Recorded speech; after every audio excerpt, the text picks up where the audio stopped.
శ్రీమాత్రే నమ. జయ గురు దత్తాత్రేయ నమ. ఈ వీడియోలో మనం తులారాశి వారికి మే 17 నుంచి 23 మధ్యలో జరగబోయే వార ఫలాలు పరిశీలిద్దాం. మరి తులారాశి వారికి రాస్యాధిపతిగా ఉన్నటువంటి శుక్రుడు భాగ్యస్థానం ప్రవేశం. ఇది ఒక విధంగా మీరు సినిమా రంగంలో ఉన్న, సెలబ్రిటీ రంగం, రాజకీయ రంగంలో ఉన్న అనూహ్యంగా మీ యొక్క నేమ్ అండ్ ఫేమ్ అందరికీ తెలిసే అవకాశం ఉంది. ఒకేసారి ఫామ్లోకి రావడం జరుగుతుంది. విదేశంలో ఉన్నటువంటి విద్యార్థులకు కానీ, నిరుద్యోగులకు కానీ ఈ సమయంలో ఉద్యోగ అవకాశాలు రావడం, అక్కడ మీరు ఎదుర్కొంటున్నటువంటి సమస్యలకి ఒక చక్కని పరిష్కారం రావడం జరుగుతూ ఉంటుంది. ఎవరో ఒకరు మీకు ఒక గాడ్ ఫాదర్లా అండగా నిలిచి మీకున్నటువంటి సందేహాలను తొలగించి మీకు ఒక మంచి మార్గం చూపించే అవకాశం ఉంది. మరి కొంతమందికి దైవానుగ్రహం కూడా జరిగే అవకాశం ఉంది. ఎవరైతే దూర ప్రాంతంలో పుణ్యక్షేత్రాలు దర్శిద్దాం అనుకున్నారో, అంటే ఏదో ఒక విమానంలోనో హెలికాప్టర్లో ప్రయాణించి అక్కడ ఉన్నటువంటి పుణ్యక్షేత్రం దర్శిద్దాం అనుకున్న వాళ్ళకి ఇది చాలా అనుకూలమైనటువంటి స్థితి. కంపల్సరిగా మీరు ఇటువంటి దైవ దర్శనం కలుగుతుంది. ఇక ప్రధానంగా సంతానం కొరకు ఎవరైతే ఎదురు చూస్తున్నారో వాళ్ళకి ఈ సమయంలో సంతానం కొరకు చేసే మీ ప్రయత్నాలు ఫలిస్తాయి. ఏదైనా ఈ సమయంలో మీ యొక్క అదృష్టం మారబోతుంది.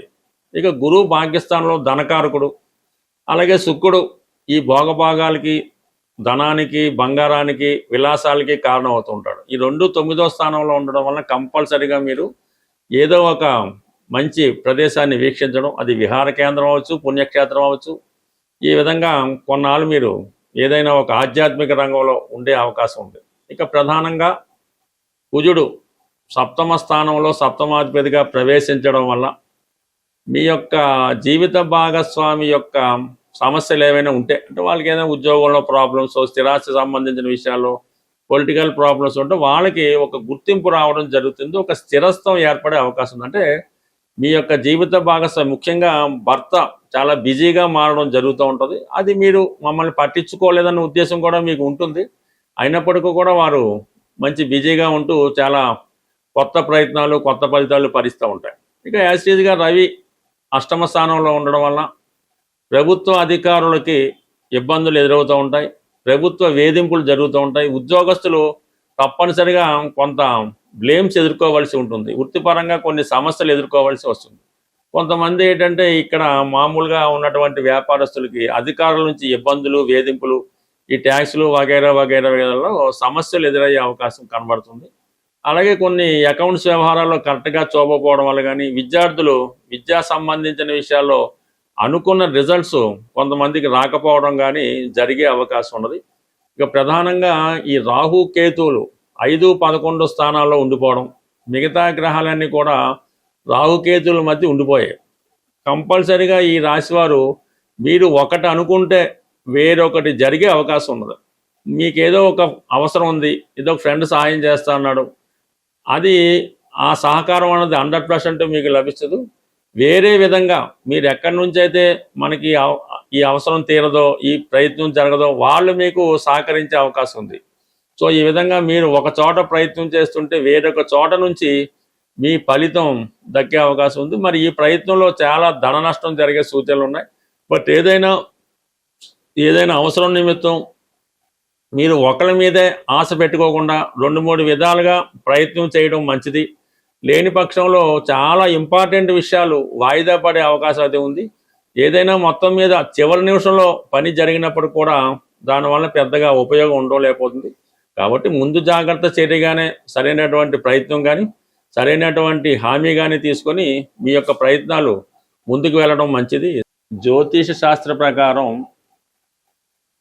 ఒకరి యొక్క జన్మ రాశిలో వారు పుట్టినప్పుడు ఉన్నటువంటి గ్రహస్థితిని అనుసరించి ఏ గ్రహం పుట్టినప్పుడు బలంగా ఉంటుందో జాతకుడు ఆ రంగంలో స్థిరపడడం, అభివృద్ధి చెందడం జరుగుతూ ఉంటుంది. ఉదాహరణకి సూర్య భగవానుడు బలంగా ఉంటే ప్రభుత్వ అధికారులుగా, రాజకీయ నాయకులుగా రాణించడం జరుగుతూ ఉంటుంది.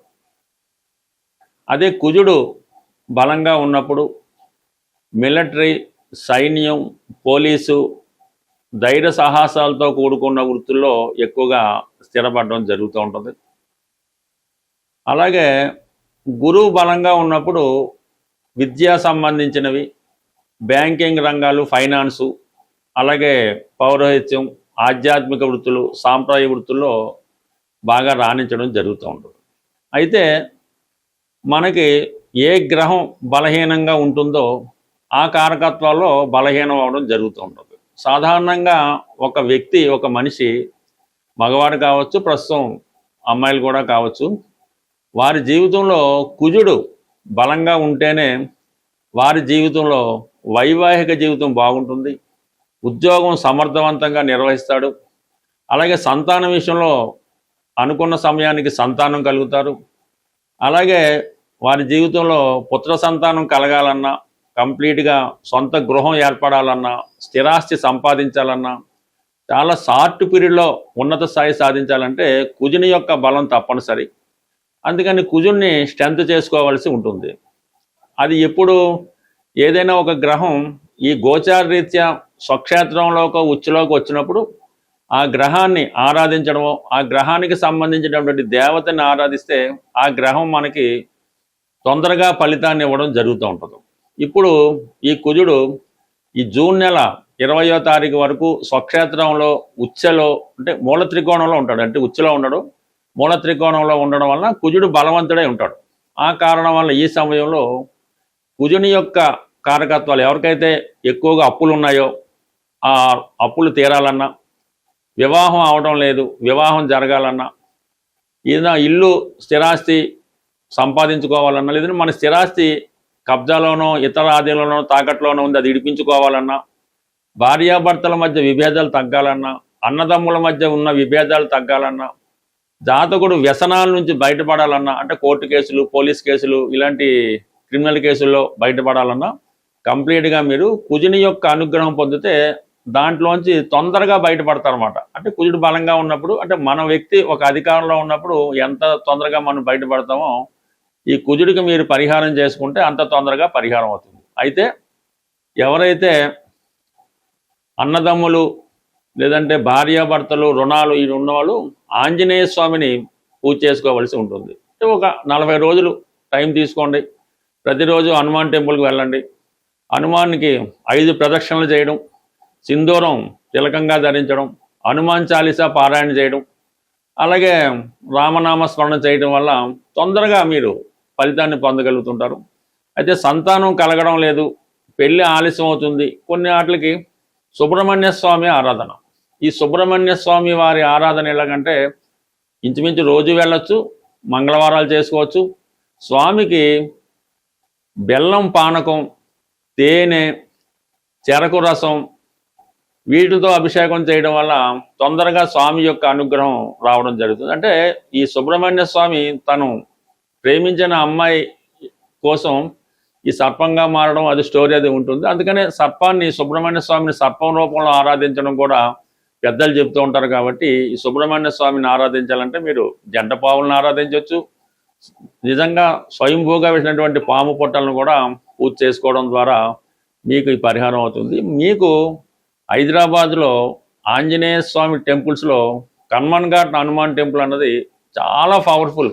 మీరు ఏ ప్రాంతంలో, ఉభయ రాష్ట్రాల్లో, భారతదేశంలో ఎక్కడున్నా మీ కోరిక తీరాలంటే కంపల్సరిగా కన్మన్ ఘాట్ హనుమాన్ని మీరు ఒకసారి దర్శనం చేసుకోవడం వల్ల మీ సమస్య అన్నది కంప్లీట్గా సాల్వ్ అవుతుంది. అలాగే సుబ్రహ్మణ్య స్వామి దేవాలయాల్లో స్కందగిరి, సికింద్రాబాద్లో ఉన్నటువంటి స్కందగిరి సుబ్రహ్మణ్య స్వామి టెంపుల్లో మీరు స్వామిని దర్శించుకోవడం వల్ల మీరు ఎక్కడ విదేశంలో ఉన్నా సరే, కేవలం ఆన్లైన్లో అయినా సరే ఆ స్వామిని మీరు ఆన్లైన్లో అభిషేకం కానీ అర్చన కానీ చేయించుకుంటే 100కి 100 రూపాయలు సంతానపరంగా ఉన్నటువంటి మీకున్నటువంటి సమస్యలు సాల్వ్ అవడం జరుగుతుంది. స్వస్తి.